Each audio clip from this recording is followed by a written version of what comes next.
노사협의회라든지 이미 구성되어 있는 위원회에서 활동하면 되는 건지 아니면 추가로 별도 구성을 해야 되는 건지. 사업장 노사가 결정할 수 있도록 열어두고자 합니다.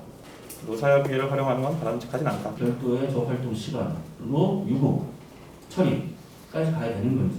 이것도 사업장 노사가 정하면 될 것 같습니다.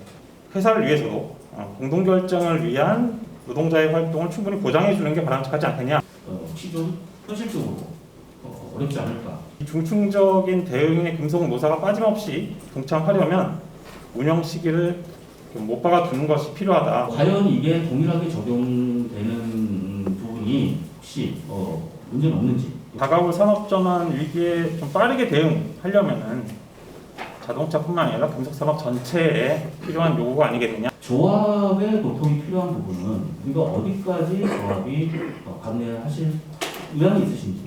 뭐 전환 배치나 이제 뭐 양보 이런 것들에 협력할 수 있느냐라는 질문을 저희한테 던지시려면 회사는 노조와 함께 그 전환 계획을 설계하고 결정할 수 있는가? 이런 이제 노조 질문에 먼저 답을 주시는 게 산업 전환과 관련한 방안이 혹시 있는지. 정부 정책의 부족한 부분에 대해서도 노사와 같이 요구를 해야 되지 않을까. 직무전환, 뭐 교육훈련 여기에 대한 지원을 확대해라. 이런 요구를 한다는 것은 이제 노든 사든 같이 이제 공통분모를 가지고 할 수 있는. 국내외에 법률적으로나 아니면 실무 사회적으로 그런 사례가. 독일은 그 직장 평해법에 따라서 사업장 내 공동결정을 규정하고 있고, 스웨덴은 그 70년대에 발효된 공동결정법으로 규정을 하고 있는데, 조합이 생각하시는 노사정 협의체의 구체적인 방안. 뭐 다양한 경로를 일단 모색을 하고 있고요. 공동결정법 이것을 제정하기 위해서 저희가 이제 6월 하순부터 한 달 동안 국민동의 청원 운동도 벌일 예정입니다. 지자체의 협의체 구성을 요구를 하고 있고 일부 지역에서는 논의가 시작되고 있기도 합니다. 가능성을 더 높이려면은 금속노조의 핵심 그 교섭 틀인 이 중앙교섭에서 산업전환협약을 잘 맺어서 노사가 이런 협의체 구성의 한몫을 내는 게 가장 중요하지 않을까. 왜 이게 별도의 내용으로 돼야 되는 건지와 왜 그 형태가 노사 공동선언이라는 걸로 가야 되는지. 산업전환 협약이랑 중복되는 느낌이 있지만 기후위기 문제에 있어서 이제 공동의 목소리를 낸다라는 의미를 담기 위해서 어떤 그 선언의 형식으로 가져가고자 하는 겁니다. 탄소 배출 저감을 위한 사업환경 구축과 산업청 비정규직에 대한 고용 보장. 이게 지금 조합에서 말씀하시는 그 내용이 기후위기 대응하고 어떤 연관성이 있나? 이 고용 불안 그 대응을 할 때 정규직뿐만이 아니라 사내하청 비정규직과 같은 이제 상대적 취약계층도 보호하는 게 마땅하지 않겠냐. 환경 정책이나 탄소 배분 정책의 시행의 정도라든지 뭐 시행 여부라든지 이게 일률적으로 적용하는 게 과연 가능한지, 뭐 긍정적이고 부정적이고.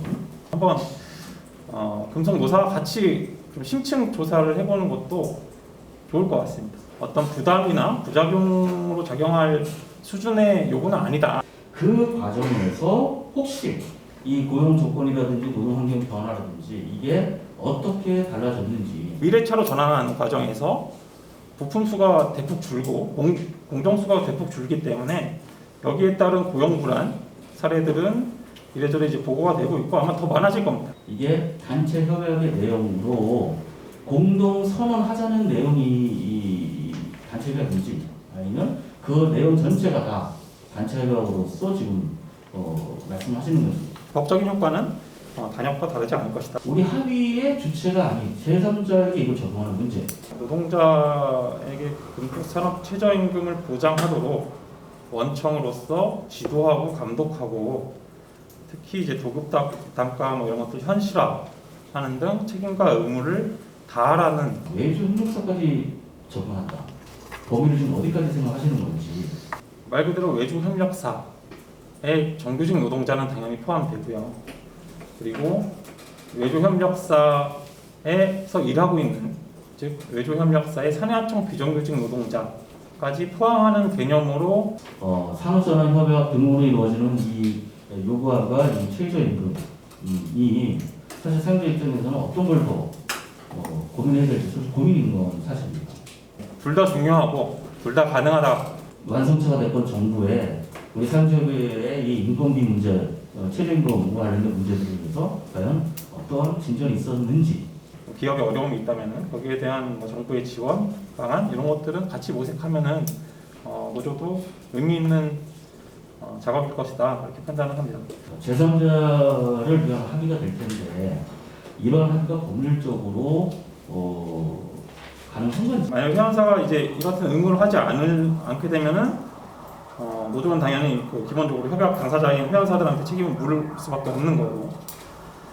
그런데 이제 만약 회원사가 적정한 도급비도 지급을 하고 지도 감독 외주협력사나 세나청업체한테 그 지도 감독도 게을리하지 않았다, 성실하게 했다.